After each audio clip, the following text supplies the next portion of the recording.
semuanya, kenalin nama aku Dea. Aku Rifki. Aku Dias. Aku Deli. Kita Kita dari dari kelompok kelompok 3. 3. Pada kesempatan ini kita akan melakukan kunjungan pada 4 tempat kebudayaan yang ada di Indonesia.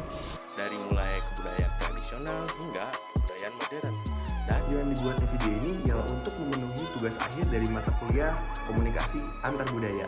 Pada hari itu, stay tune for the video. Let's go!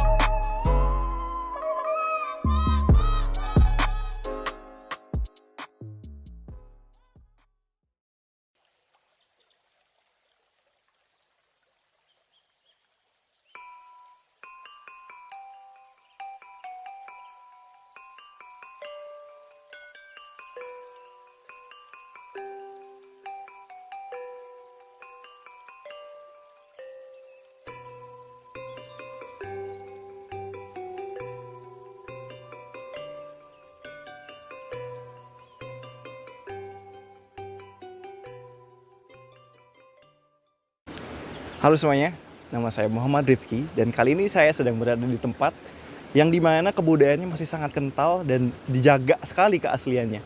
Maka dari itu, selamat datang di Kampung Naga.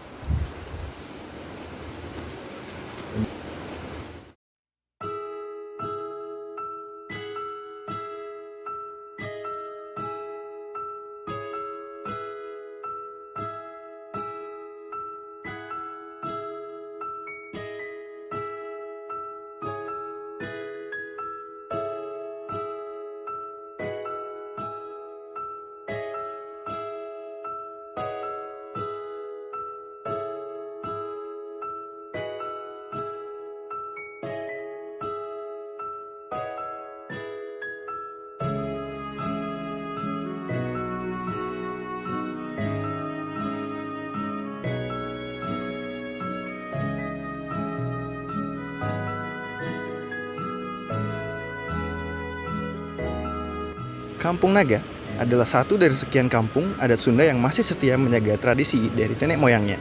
Kampung Naga diisi oleh masyarakatnya yang hingga kini tetap konsisten dengan pola hidup Sunda Buhun atau yang bisa kita bilang tradisional.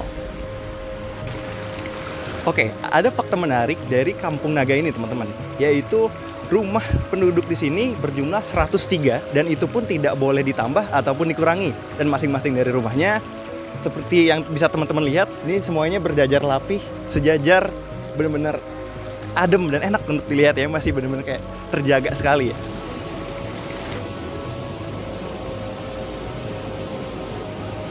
Nah, naga pun itu berasal dari kata nagawir yang dalam bahasa Sunda artinya terbing terjal ya teman-teman, dan itu pun secara tidak langsung menunjukkan posisi dari tempat hidup mereka, yaitu di dekat-dekat tebing seperti ini ya teman-teman.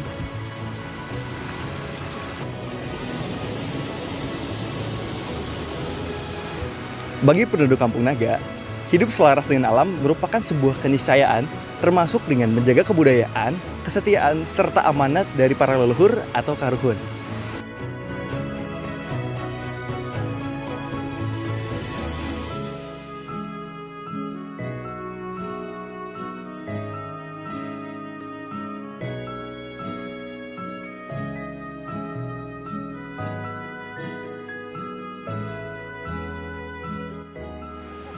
Sehingga kampung ini tetap bisa menjaga keaslian serta kebudayaannya sampai saat ini.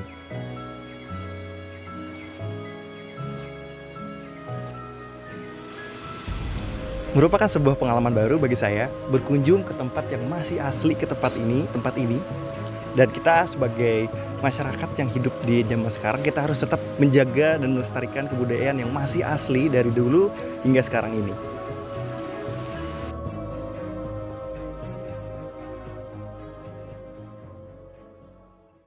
Oke, sekian kunjungan saya ke tempat kebudayaan kali ini.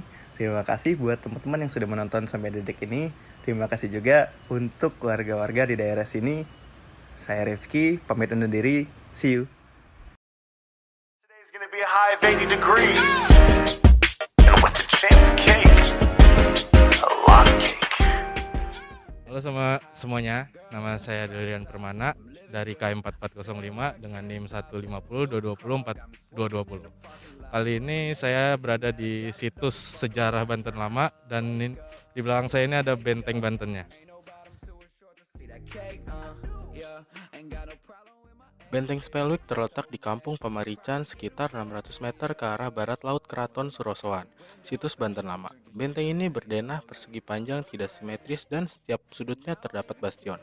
Benteng Spelwick didirikan pada tahun 1682, mengalami perluasan pada tahun 1685 dan 1731. Benteng ini dirancang oleh Hendrik Lukazon Kardel, adapun namanya diambil dari nama Gubernur VOC, Cornel Jan Spelman. Benteng ini seakan menjadi simbol kekuasaan kolonial Belanda yang dibangun pada masa kepemimpinan Sultan Abu Nasr Abdul Qahar, yang juga dikenal sebagai Sultan Haji. Sultan Haji adalah putra dari Sultan Ageng Tirtayasa. Pulling up in that California West side, you know it, I could've swore I told you I got too many problems all on my mind, but I ain't worried about nothing, we gon' do it tonight. It's like Keadaan bangunan saat ini tidak utuh lagi, tapi beberapa sudut benteng ini meninggalkan bentuk bangunan yang masih bisa dinikmati dan diketahui fungsinya. Benteng ini diduga mempunyai dua fungsi, yakni sebagai pertahanan dan pemukiman. Benteng Spelwick dilengkapi dengan 4 bastion, jendela meriam, ruang jaga, basement untuk gudang atau logistik, dan tambatan perahu. Benteng ini dilengkapi parit keliling yang berfungsi sebagai pertahanan luar benteng dengan ketebalan antara 1,5 sampai 2 meter.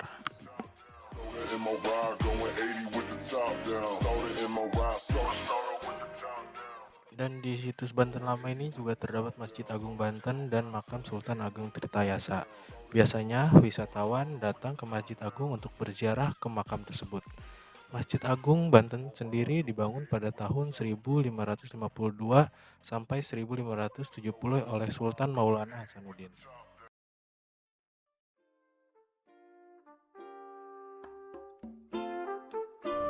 Oke, halo semuanya. Perkenalkan, nama saya Alfian Islami dengan NIM 1502201513. Di sini saya sedang berada di Gua Sunyaragi ya, tepatnya di kota Cirebon. Ini merupakan kebudayaan yang termasuk kebudayaan tradisional. Oke. Gua Sunyaragi merupakan pesanggrahan para sultan dan pergi kerajaan, serta digunakan untuk tempat bertapa. Gua Sunyaragi tak seperti gua kebanyakan, di mana lokasinya yang gelap dan pengap. Gua yang lokasinya ada di kota Cirebon ini layaknya sebuah taman yang dikelilingi bangunan seperti gua. Oleh karena itu, destinasi wisata ini sering disebut juga Taman Sari Sunyaragi dan menjadi tujuan wisata sejarah para wisatawan yang datang ke Cirebon. Taman Sari Sunyaragi ini dibangun sedemikian rupa. Keunikannya ialah bangunannya dihiasi batuan karang di sekeliling bangunannya. Gua ini merupakan gua buatan yang dibuat oleh Pangeran Kararangen sekitar tahun 1703 Masehi. Beliau merupakan cit dari Sunan Gunung Jati. Pembangunannya dimaksudkan sebagai tempat untuk meningkatkan ilmu kanuragan serta memperdalam teknik berperang bagi para pembesar dan prajurit keraton. Oleh dasar itulah, lokasi wisata bersejarah ini diberi nama Sunyaragi, yang berasal dari bahasa Sanskerta, yakni sunya dan ragi, yang artinya adalah sepi dan raga.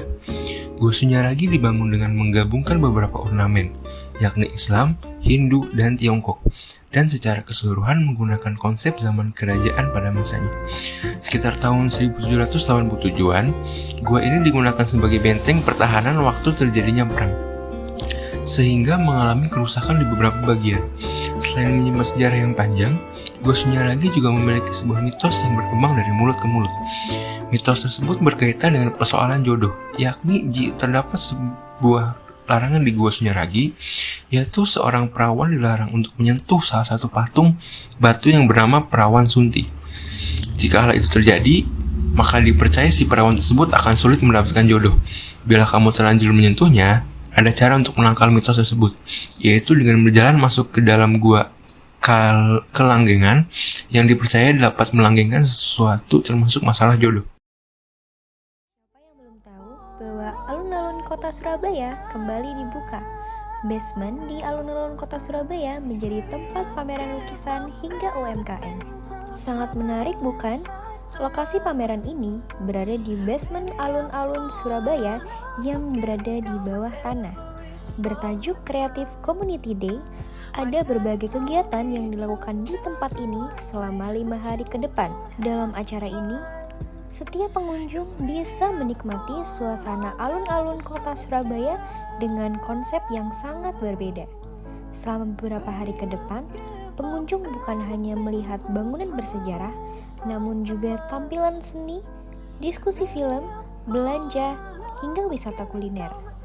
Di antaranya, ada pameran foto dari dokumentasi dinas di lingkungan Pemkot Surabaya, juga pameran lukisan dari berbagai kelompok kesenian.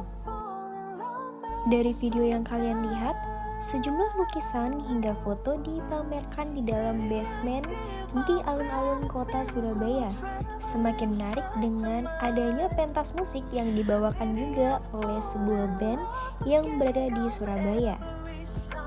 Disbudpar memastikan bahwa pameran ini juga tetap menerapkan protokol kesehatan yang ketat, di antaranya penggunaan aplikasi Peduli Lindungi, pembatasan jumlah pengunjung, hingga kewajiban memakai masker.